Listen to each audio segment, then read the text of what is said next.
예. 오늘은 웨스트민스터 소요리 문답 30문에 해당하죠.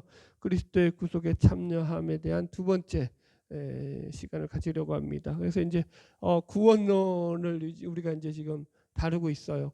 구원론이 이게 매우 중요하죠. 구원론만큼 중요한 게 없죠. 매우 중요하니까 문제도 많겠죠. 그죠? 내용도 많겠고, 우리 예를 들어서 감리교와 장로교만 하더라도 이제 구원론에 있어서는 또 약간 다른 부분들이 있어요. 벌써 그래서 이제 교단이 갈리는 그런 이 구원론 때문에 갈려지는 거죠, 사실은. 그러니까 이런 부분들이 오늘도 이게 그래서 재밌는 주제가 될 거예요. 말씀 통해서 은혜 나누는 귀한 시간 되기를 소망합니다.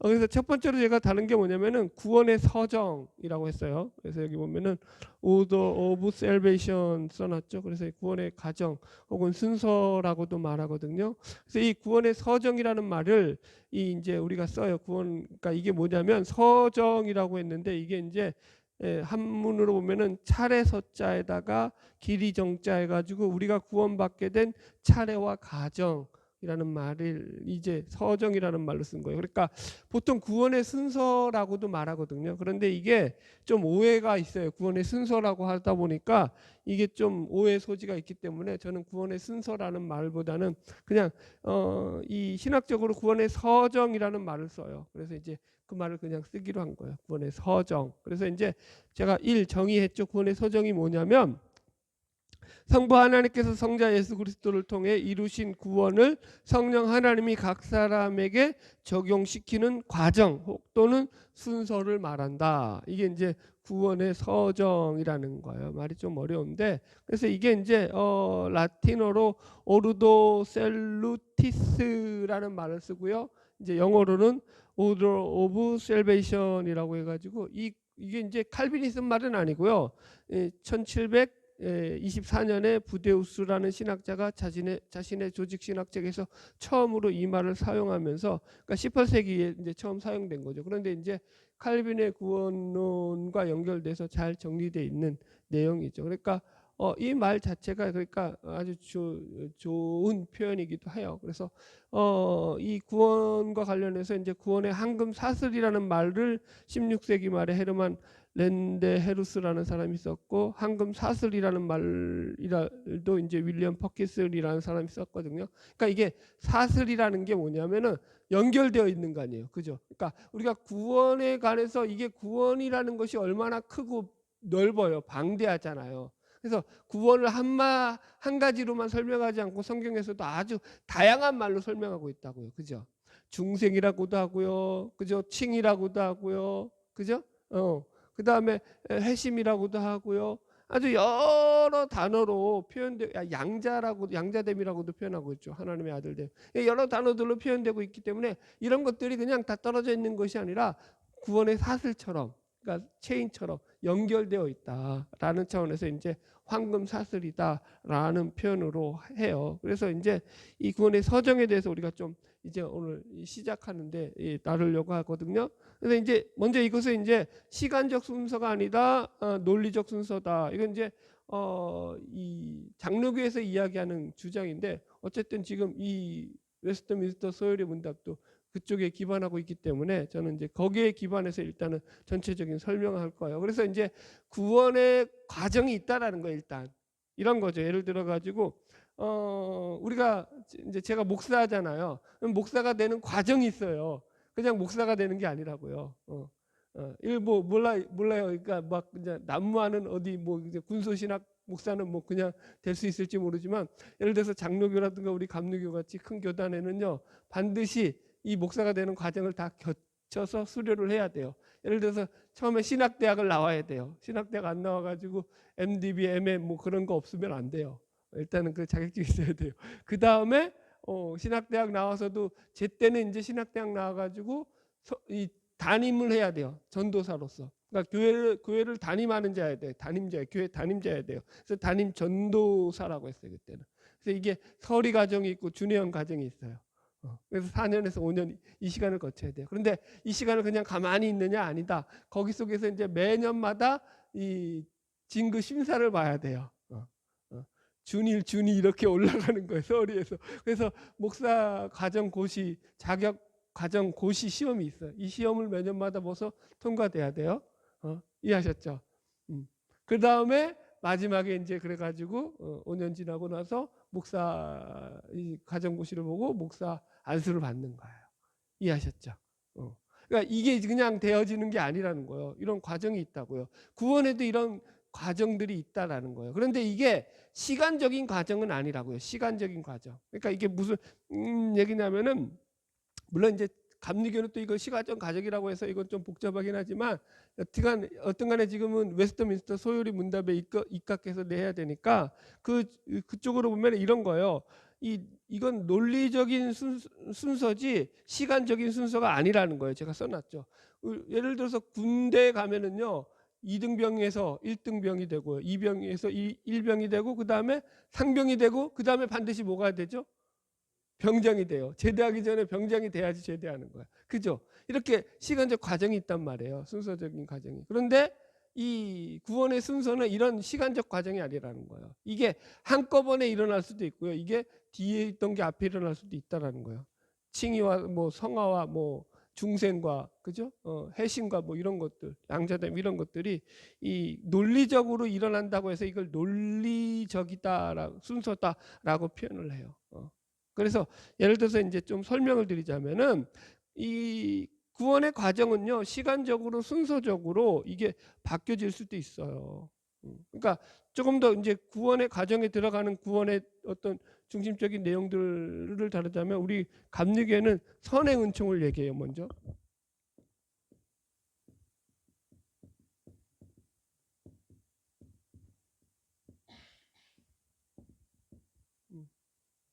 뭐 그냥 이게 일본어로 하지 마시고 그 다음에 장로교는 소명을 먼저 얘기하죠. 그 다음에 중생이 있고요. 또 뭐가 있죠? 칭의가 있고요. 여기 회심이 있고요. 그죠? 그 다음에 성화가 있고요. 네. 저거 웨스트민스터로 치면은 견인이 있고요. 그죠? 그 다음에 영화가 있고요. 뭐 이런 식의 개념들이 있단 말이에요. 그러니까 서정이 이렇게 다 이제 있는데 예를 들어서 이제 우리 감리교에서는 선의 은총, 선제의 은총이라고 하거든요. 그래서 하나님께서 선제적으로 베풀어 주신 은총이 있다. 이게 이제 구원의 서정에서 첫 번째예요. 구원의 순서에서 과정에서. 그런데 장로교에서는 소명이 먼저죠. 소명. 그런 차이가 있다라는 거예요. 그래서 소명을 하나님의 부르심. 우리 이거 쭉 할 거예요. 중생은 거듭나는 것이고 회심은 회개와 믿음이고 칭의는 하나님의 자녀됨이고 그죠? 성화 영화 이런 것들이 있다라는 거예요. 그래서 이게 보세요. 시간적으로 일어나지 않는다라고 말하는 게 뭐냐면 이것이 예를 들어서 이런 거예요. 우리 이 해신 다음에 중생이 일어나고 또 그 다음에 칭의와 성화가 일어나는 것 이런 게 아니라는 거예요. 이 여기 속에서 이게 이제 논리적으로 섞여질 수 있다라는 거예요. 대표적인 게 그래서 감리교와 장로교의 이 구원의 서정이 다르다라고 얘기하는 거예요. 이제 조금 이따가 이제 우리 3번에서 다루겠는데 그래서 왜 이게 중요하냐면 이게 시간적인 것으로 보면 좀 오해되는 부분이 많기 때문이에요. 예를 들어 가지고 이런 거예요. 대표적으로 잘못된 구원론 가운데 무슨 구원론이 있냐면 이단들이죠. 이단들 구원파의 구원론 같은 경우들 거기는 구원의 초점을 어디다 맞추죠? 과거적 구원에 맞춰요. 과거적. 내가 어느 때 언제 그죠? 구원을 받았다. 여기가 이제 그 구원의 확신으로 가는 거죠. 그래서 나는 그때 구원 받았으므로 그때 구원의 확신을 가진 사람은 죄의 문제가 모두 해결되었기 때문에 그죠? 이제 죄와 상관없다. 그래가지고 이게 좋은 쪽으로 가면 금욕주의인데 나쁜 쪽으로 가면 도덕 폐기론으로 간다고 했어요. 그죠? 이게 구원에 대해서 이렇게 시간적으로 매여 있으면 안 된다는 거예요. 과거적 구원도 있고요. 성경에는 과거적 구원과 현재적 구원과 미래적 구원이 다 있죠. 그죠? 이게 어느 한 개만 얘기하고 있지 않아요. 구원은 정확하게 말하면 늘 현재 진행형이에요. 그죠? 지금 내가 구원받는 거예요. 그죠? 예를 들어서 이렇게 말해볼게요. 과거에 내가 예수를 믿었어. 내가 10년 전에 예수를 믿었다. 그러므로 나는 지금 어떤 일을 할지라도 심지어 내가 지금 불교를 믿고 있다고 할지라도 나는 구원받았다라고 말할 수 있어요? 아니죠. 그러니까 과거에 믿은 건 소용이 없어요. 믿었다고 하는 건 지금 믿고 있느냐는 거죠. 또 예를 들어서 미래적으로 얘기하는 사람이 있어요. 난 앞으로 1년 뒤에 예수 믿을 거야. 나 1년 뒤에 교회 나갈 거야. 여러분 그 1년 뒤에 나간다고 해서 그의 구원이 보장되어 있나요? 그 구원받는 아니죠. 그렇게 구원을 얘기하지 않아요. 구원은 반드시 지금 내가 현재 믿고 있느냐 믿지 않느냐라는 것으로 이야기할 수 있는 거예요. 그래서 이런 구원에 대한 부분들을 우리가 잘 정리할 필요가 있다라는 거죠. 자, 3번으로 넘어가겠습니다. 장로교와 감리교의 이 구원에 대한 차이예요. 장로교회는 먼저 원래 장로교가 먼저니까 장로교를 먼저 해야겠죠. 루터 쪽으로부터 해서 칼비 쪽으로 나온 거니까 소명이 먼저 있고요. 그 다음에 중생과 회심, 그 다음에 칭의, 양자, 여기 이제 생략했는데 견인이 있고 성화가 있는데 이게 이제 견인과 영화로 이어져요. 이게 있고요. 감리교회는 선행 은총이 먼저예요. 회심, 그 다음에 칭의, 중생이 뒤에 있어요.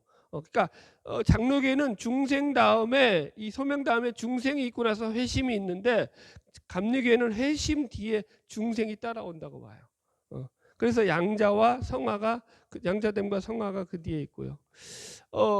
여기서 이제 감리교회 이제 선행 우리는 감리교회니까 감리교회 선행 은총, 선제 은총이라고 하는데 이 부분에 대해서 제가 이제 잠깐 설명하고 전체적인 내용을 다시 시작할까. 어차피 웨스트민스터 소요리 문답은 그죠?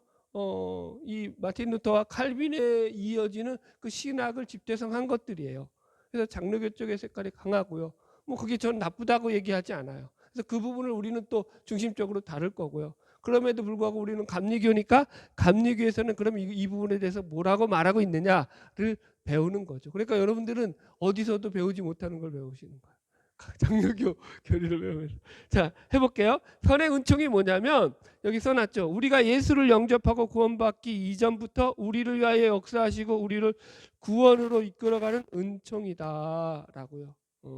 그래서 이제 선제적으로 미리 우리에게 베풀어 주시는 하나님의 은총인 거예요. 그래서 성경 표현대로 하면 우리가 아직 죄인되었을 때 그죠? 그런 말씀이 있잖아요. 그래서 이 웨슬리는 이 선제 은총에 대해서 이렇게 정의하고 있어요. 이것은 선행 은총은 인간의 마음 속에서 처음으로 싹트는 하나님의 마음을 기쁘시게 하려는 마음과 희미하게나마 하나님의 뜻을 깨닫는 것과 일시적으로나마 하나님께 범죄하였다는 것을 느낌을 가지는 것 등이다. 그러니까 인간은 이 전적으로 타락하고 부패하여서 선을 행할 수 없다라는 것이 개혁주의의 주장이고 이건 감리교나 장로교나 똑같아요. 웨슬리도 똑같아요. 그러나 다만 여기서 웨슬리가 취하는 건 뭐냐면 죄인에게도 하나님의 은총이 미리 역사하심으로 그를 이제 뭐라 그럴까요? 하나님의 그 은총 가운데서 믿음으로 향하는 그 길이 그 길을 갖다가 이제 볼 수 있게 된다라는 거예요. 이해하셨죠? 그래서 이게 이제 구원을 받는 건 아니에요. 그렇다고 해서 누구에게나 이런 그러니까 하나님의 예수 그리스도의 십자가 이런 거죠. 예수 그리스도의 십자가가 믿는 자들만을 위해서 구원을 허락해 주신 게 아니라는 거예요. 이렇게 표현하면 좀 어렵나? 그러니까 예수 그리스도의 십자가는 이 세상의 모든 사람들, 모든 죄인들을 다 구원하시기 위해서 죽은 것이지 일부 소수만 몇 명을 위해서 구원받기로 예정된 몇 명을 위해서 예수님께서 그렇게 죽으신 게 아니다라는 거예요. 그러니까 웨슬리는 좀 그래서 보편 구원론을 얘기하는 거죠. 이해하셨죠? 이게 이제 장로교와 감리교의 차이인 거예요. 뭐가 잘났고 뭐가 틀리다 이런 거 없어요. 예를 들어서 장로교의 입장을 대변하는 성경 구절들을 제가 써놨잖아요. 이런 거예요. 로마서 8장 30절 또 미리 정하신 그들을 또한 부르시고 부르신 그들을 또한 의롭다 하시고 의롭다 하신 그들을 또한 영화롭게 하셨느니라 라고 해서 그러니까 장로교의 입장에서 보면은 이 로마서 8장 30절을 인용하면서도 하나님께서 다 미리 정한 사람도 있고 부르신 사람도 있고 다 그들을 의롭게 하시고 하나님께서 행하신다는 거예요. 하나님의 주권 가운데서 이 일들이 하나님의 주권 가운데서 다 일어나는 일들이라는 거예요. 그런데 감리교에서 대변하는 가장 대표적인 단어가 뭐냐면 믿음이란 단어예요.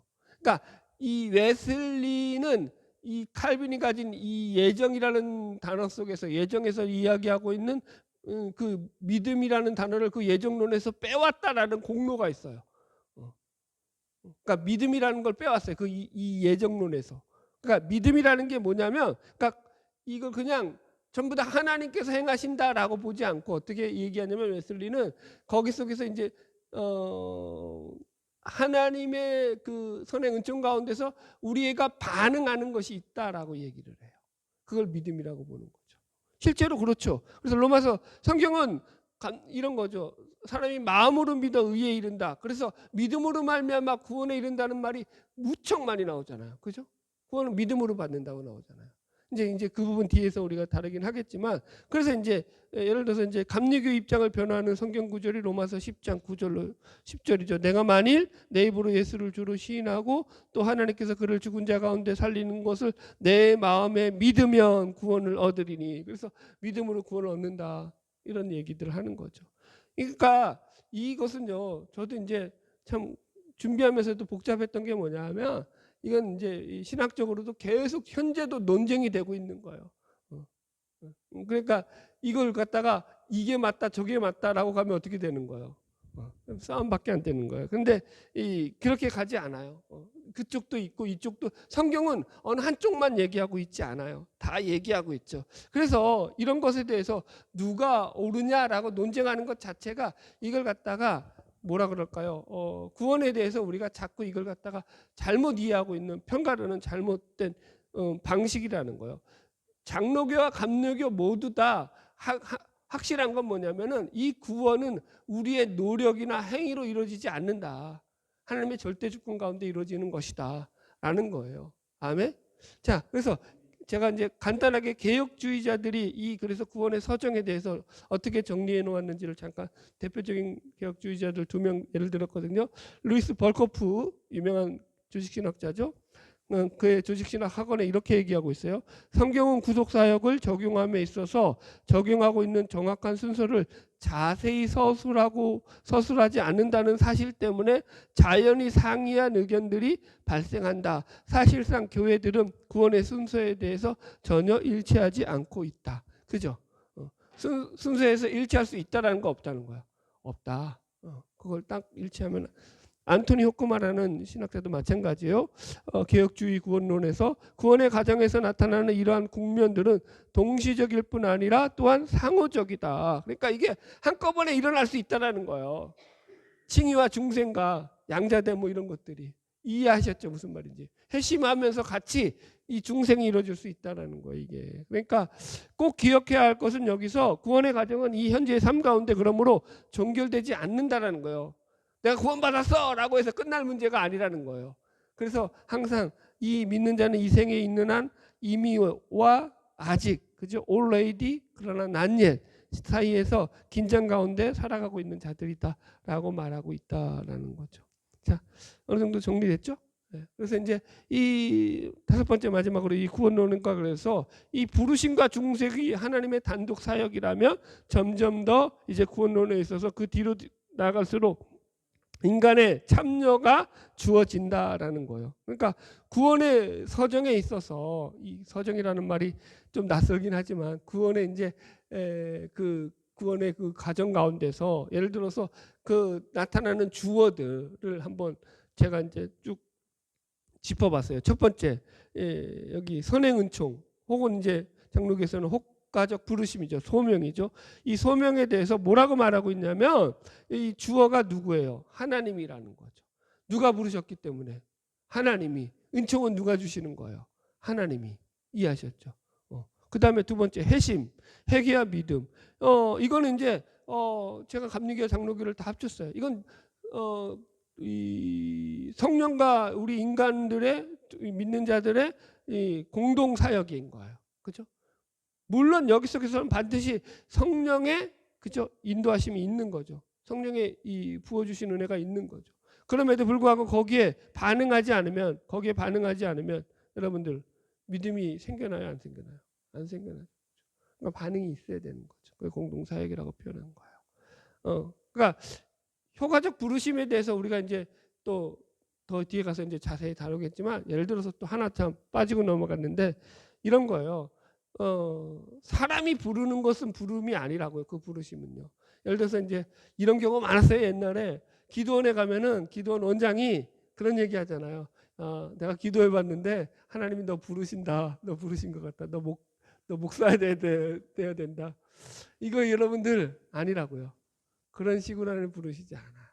하나님이 그 부르신 자들에게 그 안에 직접적으로 하나님께서 그 부르심의 소명을 깨닫게 하시죠. 사람이 불렀다고 그렇게 되는 게 아니라는 거죠. 자, 예를 들어서 이제 또 넘어가서 세 번째 칭의. 칭의는 그 주어가 누구예요? 하나님이죠. 하나님이 우리를 의롭다라고 불러주시는 거죠. 내가 의롭다라고 하는 거 아니에요. 이해하셨죠? 그다음에 이제 중생. 이것도 하나님이 주어죠. 하나님이 우리를 거듭나게 해주시는 거예요. 신분의 변화가 나로부터 오는 게 아니라 그분으로부터 주어지는 거죠. 그다음에 성화. 이거는 이제 이 공동사역이죠. 주어가 성령과 우리 둘 다예요. 그죠?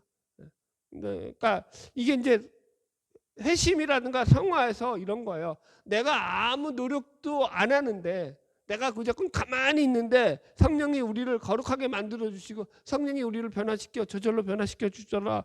성경은 그렇게 말하고 있지 않다고요. 이해하셨죠? 그러니까 성령의 인도함과 이끌림에 대해서 우리가 공동으로 반응을 하고 있다고요. 웨슬리는 이걸 얘기한다고요. 그렇다고요.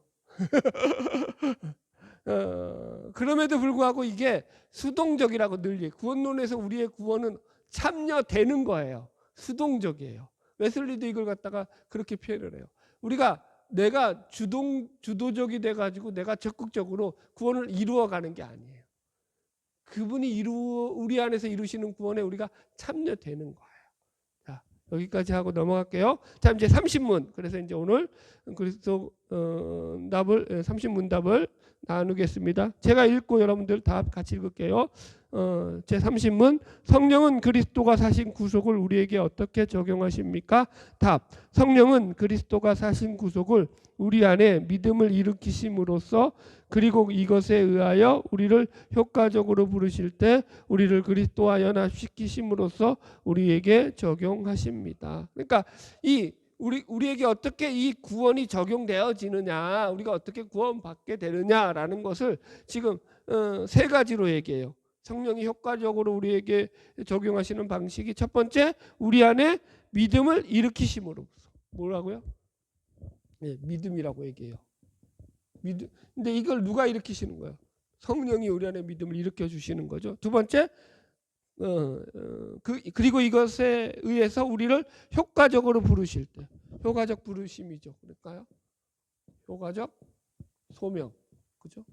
효과적 부르심, 효과적 소명이 있고요, 그죠? 그리고 세 번째, 우리를 그리스도와 연합시키심으로써, 그죠? 이게 예수님과의 연합을 통해서 우리의 구원을 이제 이루어 가신다라는 거예요. 이해하셨죠? 그래서 이제 믿음에 대해서는 웨스트민스터 소요리 문답 86문에 가서 더 구체적으로 다룰 거예요. 오늘은 그냥 간단하게 개요만 다룰 거고요. 이 효과적 소명은 이제 우리가 다음 주에 다룰 주제니까 다음 주에 다룰 거고요. 그다음에 예수님과의 연합에 대해서 이제 오늘 잠깐 이 두 가지만 중심적으로 다룰 거예요. 자, 30-2번. 그래서 우리 안에서 믿음을 일으키심으로써 그래서 이제 믿음을 우리 안에서 성령님이 일으켜 주심으로써 우리가 거기에 반응함으로 우리는 구원이 우리에게 적용되어지게 한다라는 거죠. 자, 믿음이라는 말은 뭐냐면 그리스도인이 되기 이전에 인식하지 못하던 것을 인식하게 되는 내적 원리라고 했어요. 그러니까 믿음이 들어오게 되면은 그전에는 인식하지 못했던 새로운 지각이 우리 안에 생겨나요. 그래서 어떤 일이 발생하냐면 자기가 죄인됨에 대한 인식이 생겨나고요. 하나님에 대한 인식이 생겨나고요. 영적인 세계를 인식하기 시작해요. 이해하셨죠? 그래서 하나님은 은혜로 구원을 주시는데 믿음을 통하여 우리에게 구원을 주신다라고 정리를 했어요. 자, 에베소서 2장 8절 9절 말씀, 그 유명한 말씀이죠. 같이 읽어봅시다. 시작. 너희는 그 은혜를 인하여 믿음으로 말미암아 구원을 얻었으니 이것이 너희에게서 난 것이 아니요 하나님의 선물이라 행위에서 난 것이 아니니 이는 누구든지 자랑하지 못하게 하려 함이라. 예. 제가 이 질문을 써놨죠. 그래서 성도의 구원은 은혜와 믿음 중에 무엇으로 인한 것이냐라고 묻는다면 뭐라고 대답할까요?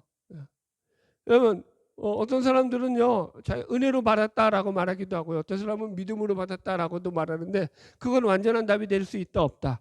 없다. 완전한 답은 은혜와 믿음 둘 다. 아멘? 네. 이 두 개가 다 필요한 거예요. 그러니까 우리가 구원받은 것의 원인이 되는 것이 하나님의 은혜인 거고요. 우리가 구원받은 수단이 되는 것이 믿음이 되는 거예요. 자, 설명할게요. 일하고 와서 피곤할 텐데 뭐 이렇게 딱딱한 얘기를 들어야 되나? 이게 근데 잘 배우셔야 돼요. 예를 들어서 이런 거예요. 그러니까 여기서 보면은 은혜와 대비되는 게 뭐냐면은 이것이 너희에게서 난 것이 아니라는 거예요. 그러니까 은혜는 뭐예요? 하나님이 주신 선물이잖아요. 하나님으로부터 주어진 것이다라는 표현으로서 하는 게 뭐라고요? 은혜라는 거예요. 너희로부터 온 것이 아니다라는 거예요. 구원은 그래서 하나님으로부터 우리에게 주어진 것이죠. 그 다음에 또 믿음과 대비되는 건 뭐예요? 행위예요. 행위. 그러니까 행위로 말미암은 게 아니다 라고 해서 그 행위가 아닌 것에 대한 그 강력한 표현으로서 믿음으로 얘기하는 거예요. 그래서 너희가 구원받은 그 원인은 뭘로부터 온 거냐? 하나님의 은혜가 원인이 되어서 너희가 구원받은 것이다. 구원받은 원인에 대한 이야기를 하면 뭐라고 얘기해야 된다고요? 은혜다. 우리에게는 원인이 있다 없다? 인과일적으로 없다. 됐죠? 그 다음에 수단과 방법, 구원의 수단과 방법을 성경은 뭘로 얘기하고 있다고요? 믿음이라고 얘기하고 있다고요. 이 믿음은 뭐와 대비되는 단어라고요? 우리의 행위가 아니다. 우리 어떤 노력이나 의지가 아니다 라는 차원에서 믿음이라는 말을 사용하고 있다라는 거죠. 정리되셨죠? 네. 자, 넘어갈게요. 3번. 경험이나 이성이 아니라 믿음을 통하여서 구원을 받는다. 자, 경험이나 이성이 아니라 믿음을 통해서 구원받는다고 했어요. 그러니까 행위와도 대치되지만 경험과 이성과도 그러니까 대치되는 거 보세요. 경험과 이성이라는 것은 우리가 일반적으로 살아가면서 우리가 어떤 사물이라든가 어떤 무엇을 인식하는 인식의 기능들이에요. 그죠? 우린 경험으로 뭘 인식하죠. 그리고 또 우리는 어떤 이성적인 판단으로 인식하죠. 우리는 이성이 있으니까 예를 들어서 뭐랄까요? 저를 보고 여러분들이 남자구나 알죠? 요즘 동성애가 있어가지고 뭐 그것도 그렇게도 말 못하겠네. 별의별 인간들이 많아서. 여튼간에 우리가 이성을 가지고 있기 때문에 사물을 보고 판단한다고요. 이걸 보고 종이다라고 생각을 하잖아요. 그죠? 이걸 보고 칠판이라고 생각을 한단 말이에요. 그죠?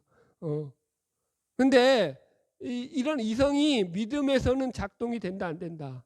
그러니까 이거 믿음이라는 건 이런 일반적인 인식의 기능들 너머에 있는 어떤 기능이라는 거예요.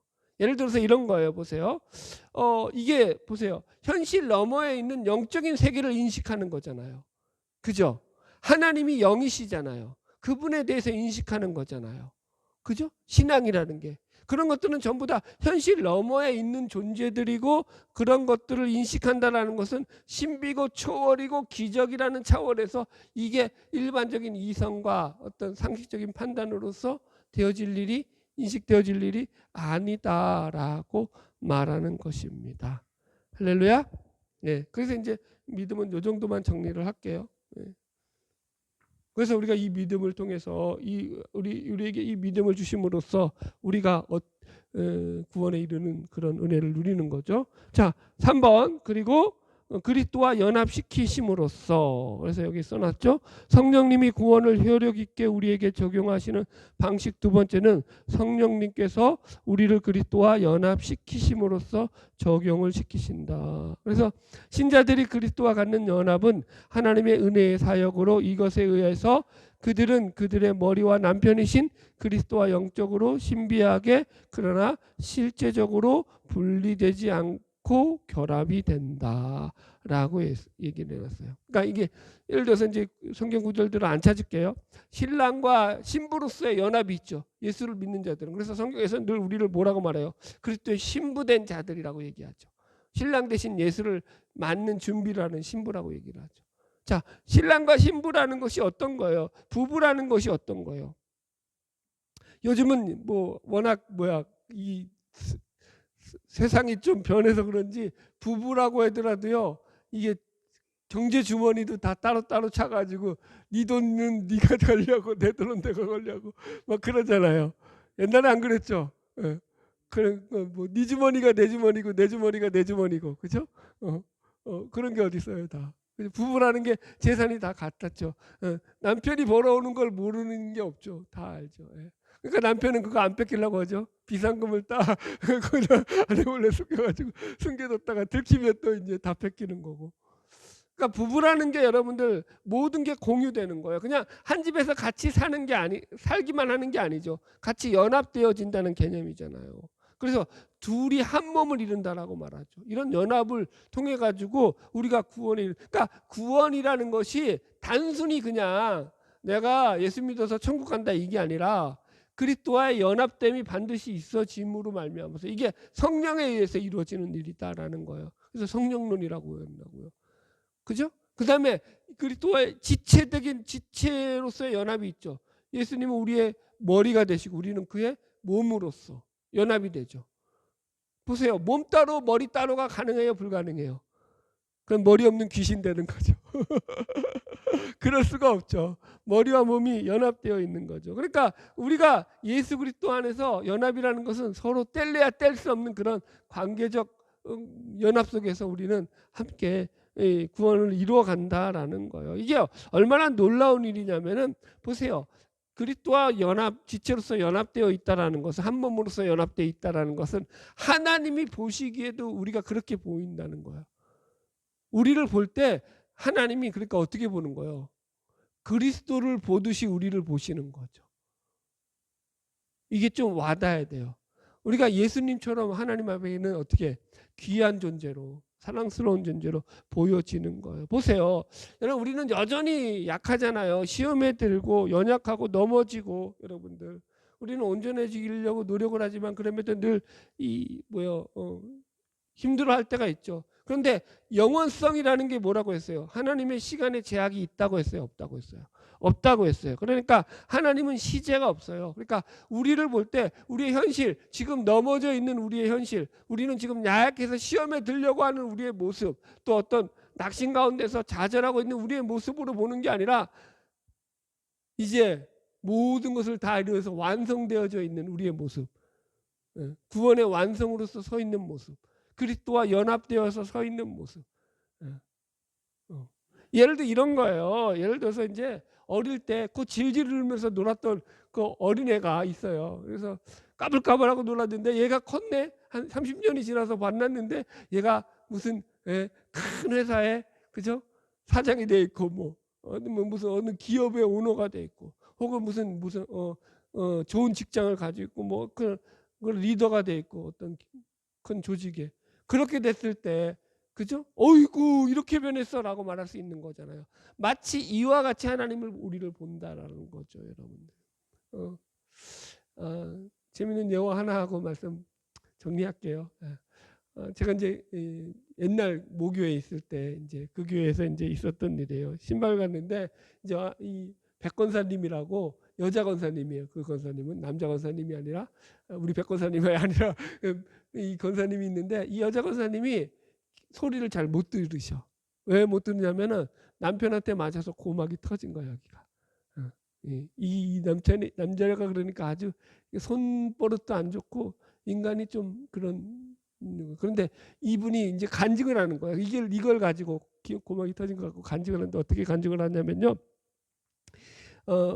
이것 때문에 자기 남편을 구원했다라는 거예요.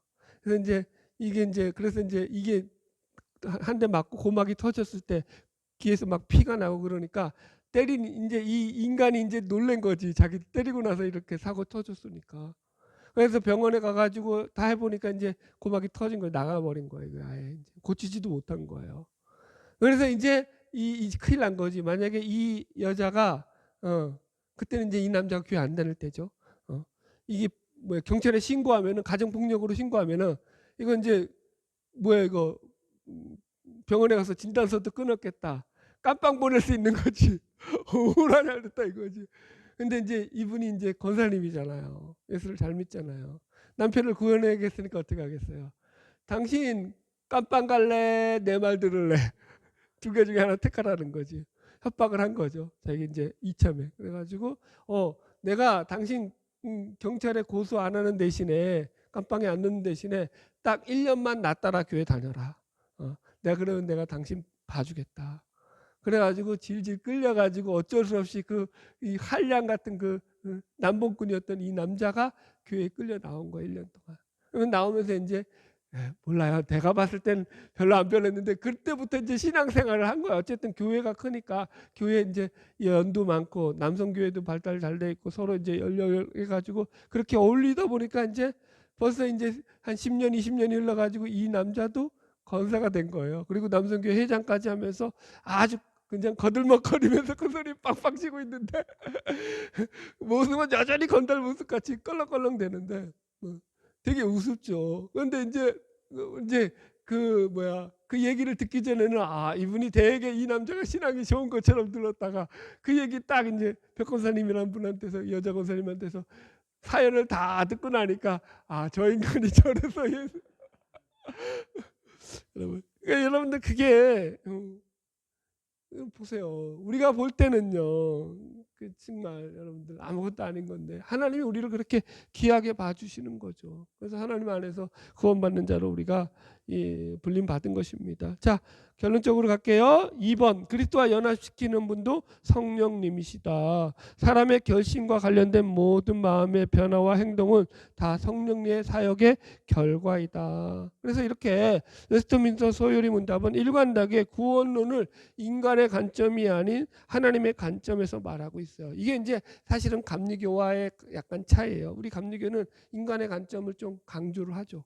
근데 이제 장로교는 그래서 이 하나님의 이 주권과 섭리를 더 강조를 하고요.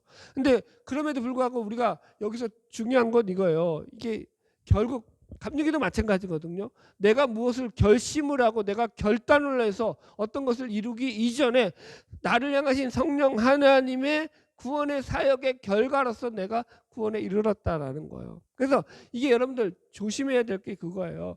내가 어떤 의지적 결단과 결심에 우리 구원에 강조점을 두면 된다 안 된다? 안 된다. 감리교라고 해서 자꾸 이거 착각을 하는데 그거 아니에요. 감리교도 하나님의 선행 은총에 강조점을 두는 거예요. 하나님의 은총이 없으면 우린 구원에 이를 그런 길이 없는 거예요. 이단들의 특징이 뭐죠? 구원의 확신이잖아요. 확신. 여러분들, 이단들은 그 누구보다도 자신들의 구원에 대해서 확신을 가지고 있잖아요. 신천지 봐요. 14만 4천. 구원파도 마찬가지고요. 자기들이 언제 어디서 구원을 받았다라고 이제 자기는 이렇게 구원을 받았으니까 내 구원은 확실해. 그렇게 얘기하잖아요. 그죠? 자, 그렇게 보세요. 자기의 구원은 확실하다고 의지적 결단을 가지고 구원의 확신을 가지고 있는 자들일수록 그런데 보세요. 사실은 우리가 볼 때는 구원 받은 거야, 안 받은 거야? 안 받은 거죠. 그죠? 그러니까 이게 참 재밌는 거죠. 나는 구원받았어 막 확신하면서 그렇게 큰 소리 칠 문제가 아니라는 거죠. 사실은 이 구원의 문제는 성경에서 말하는 구원은 그래서 늘 이거예요. 이 구원의 여정에서 볼 때 이제 구원의 서정이 아니라 이건 이제 구원의 이 여정, 구원을 이루어가는 그 과정 속에서 우리는요, 우리가 내가 구원받았다라고 깨달았을 때가 구원의 시작이라는 걸 기억해야 되는 거예요. 나는 구원받은 하나님의 자녀라고 인식했잖아요. 그게 구원의 첫걸음이라고요. 첫 시작이라고요. 그래서 성경은 우리의 구원을 이렇게 말하죠. 두렵고 떨림으로 너희의 구원을 이루라라고요. 늘 우리는요, 우리가 이제 하나님의 구원받은 자녀로서 두렵고 떨림으로 우리의 구원을 이루어가는 삶을 살아가는 것입니다. 할렐루야. 적용적 교훈 결론입니다. 1. 신자의 구원은 전적으로 성삼위 하나님의 사역이므로 완전히 안전하다. 성령님께서 그리스도께서 객관적으로 성취하신 완전하신 구원을 신자들에게 주관적으로 적용하시는 것도 완전하시다. 그래서 구원을 적용하시는 성령의 사역은 종합적이고 완전해서 구원을 완전히 보장한다. 이런 거예요. 우리 신자들이 구원을 얻었다라고 할 때 이 구원은 최종적으로 그것을 이루시는 분이 성령 하나님이시다 라는 거예요. 이런 거죠. 예를 들고 마칠게요.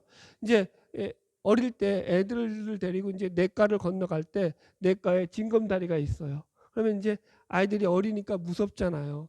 그러니까 이제 옛날에 이제 홍천강 같은 데서 이제 놀다 보면은 애들 이제 방학 때라든가 그럴 때 이제 맨날 그런 데 놀러 갔죠. 애들 저는 물을 좋아하니까.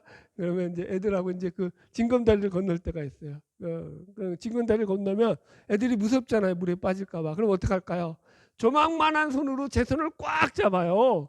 그리고 이제 자기는 이제 제 손을 꽉 잡았으니까 안전하다 하고 건너는 거죠. 자 보세요. 애들 입장에서는 자기가 꽉 잡은 것 같다고요. 그러나 실제로는 누가 잡은 거죠? 제가 잡고 있는 거죠. 보이지 않게 제가 꽉 잡고 있는 거죠. 안 빠지게. 그래서 걔가 안전한 거죠. 마치 구원은 이런 거예요. 우리가 하나님을 잘 믿고 우리가 하나님 앞에 막 어떤 의지적으로 막 믿음의 결단을 하고 그런 것 같지만 거기 속에서 더 크게 우리를 붙잡고 계시는 분은 누구라고요? 성령님이다. 그래서 구원론은 성령론이다 라고 이야기를 하는 거예요. 그렇기 때문에 우리가 영적으로 안전하다는 거죠. 완전하고 할렐루야. 바라기는 저와 여러분을 통해서 날마다 아름답게 하나님의 이 성령의 역사 가운데서 믿음으로 구원을 이루어가는 승리가 있기를 주의 이름으로 축복합니다. 기도하겠습니다.